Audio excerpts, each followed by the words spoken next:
Hi folks, and welcome to DevTrends. Today we're gonna talk about a tool from Google to inspect your Node.js application called NDB and what's new in Chrome 68. So if we want to debug our client-side applications, our tool of choice is in-browser developer tools, courtesy by every browser vendor. But what if we want to get in our Node.js server and track the stuff like we do with our DevTools? Well, in the old days there was a tool called Node Inspector, which was based on Blink developer tools and provided us with the possibility to inject these tools into Node.js process and made possible to debug server-side JavaScript applications. But now Node Inspector is deprecated, here is a notice, in favor of native Node.js debugger, which was added in version 6.3. So now you can attach debugger to your Node.js process with --inspect, and after it there will be a separate tab in Chrome which opens Node.js debugger. Here you can find similar tabs you see in native Chrome DevTools like console, source or memory profiler, and that's pretty it. But what if you don't use Chrome or want more sophisticated experience without binding yourself to client-side DevTools? Well, Chrome team doesn't rest, and they recently published a new tool called NDB. At first glance it looked like good old Node debugger, but it's not that simple. Firstly, NDB is totally browser agnostic. Upon installing, it downloads a recent version of Chromium, which is then utilized by Puppeteer, which NDB depends on. And after installing, you just go in your Node.js application project and run NDB. And let's see how it works in practice. So let's switch in our terminal. Let's create a new folder. Let's call it NDB demo. Here is it. Okay. So now let's install our NDB as a global node module. It can take plenty of time because it downloads a full version of Chromium, because Puppeteer depends on it, as I've said before. So let's wait a bit. So NDB is installed now, and let's initialize a new project here, and let's create some basic file for our base Node.js server. Let it be index.js.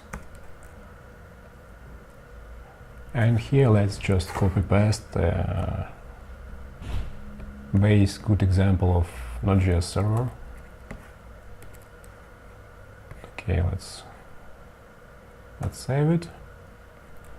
Let's check if it works. So here's our index.js. Let's do node index.js. Server is running. And hello dynamic World Wide Web. And thank you Mr. John Schimmel for it. So now let's start our server with NDB to see how it works. So we're killing it. There are separate, various ways to start NDB. You can start NDB as NDB node index.js. You can run NDB before your npm scripts, and you can just run NDB in your folder where package.json is located. So let's do it. So you can see a new window with developer tools is opened. So here is our NDB. You can see that it automatically defined our NDB demo workspace project folder. So you can see there is our package.json and index.js with our server. And here is our npm scripts. Maybe we can make larger. So here is our all npm scripts, so we can run it and see the output in our console.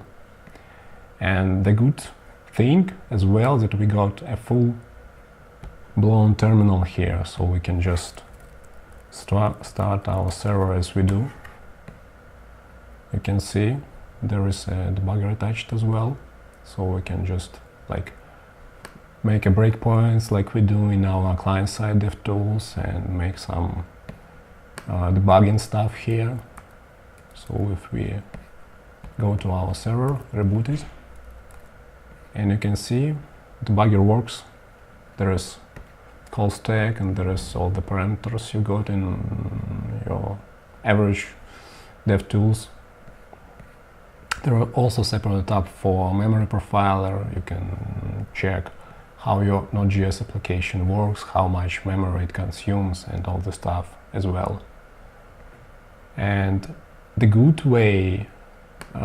thing that you can just save the files in your workspace here, and you will see that these files are automatically, well, not now, but they should automatically be saved in your local file system. So where is it?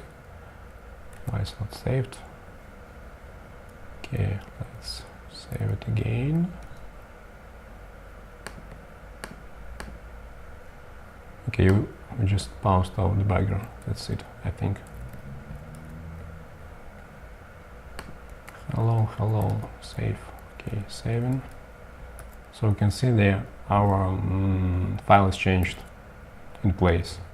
So it's another great feature of NDB. So you can see that NDB can be a powerful tool to boost your Node.js development experience and help you build several apps faster. So Chrome 68 has been released recently, and the dev team keeps up the good work to provide us with best experience, both for users and developers. And new release includes updated add to home screen behavior for Android, new page lifecycle and payment handler APIs, DevTools improvements, and one important change to facilitate security on the web. So let's check these features in more detail. So add to home screen behavior has been revamped to give you more precise control on how to guide user to install your app. Now you can use custom UI to call add to home screen pop-up, and here is a short example of how it looks like. Let's switch to code here. Let's make it larger a bit. So here is a small example of the new functionality of add to home screen. So first we create a button which, when clicked, will show the add to home screen pop-up. Here's our button.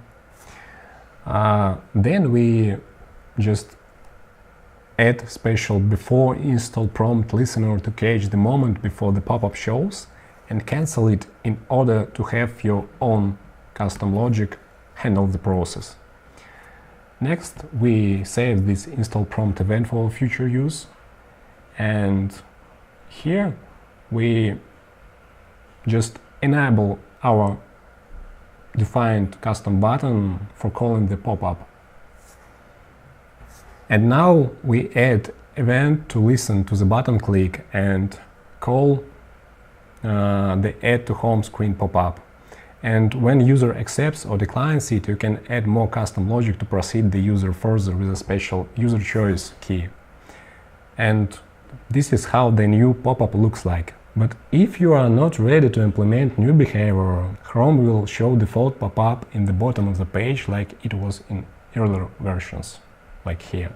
So the next big thing is a new page lifecycle API. So most of us have had a lot of tabs in the browser for little or no reason. And there are some extensions that kind of help us lighten the load, but still the fact is here. And thus page lifecycle API has appeared.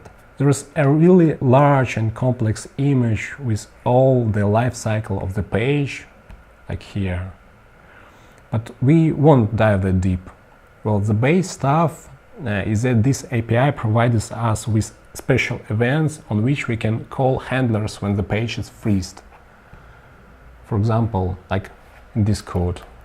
And it means that it hasn't been accessed for a while and went to freeze mode, or resumed when user interacts with it again. So with all this set of events, you'll have a lot more control in terms of how user interacts with the page where your application resides, and optimize the user experience according to it. And another subtle but pretty important update is that Chrome, starting from version 68, now starts to mark all HTTP pages as not secure. So here is the label. And with Let's Encrypt and certbot switching to HTTPS has never been more straightforward and easy to implement. And next milestone for forcing web developers to move to HTTPS is October 2018, when this not secure label will become red. That's all for today, folks. All the links are in the description below. Thank you for watching and stay trendy.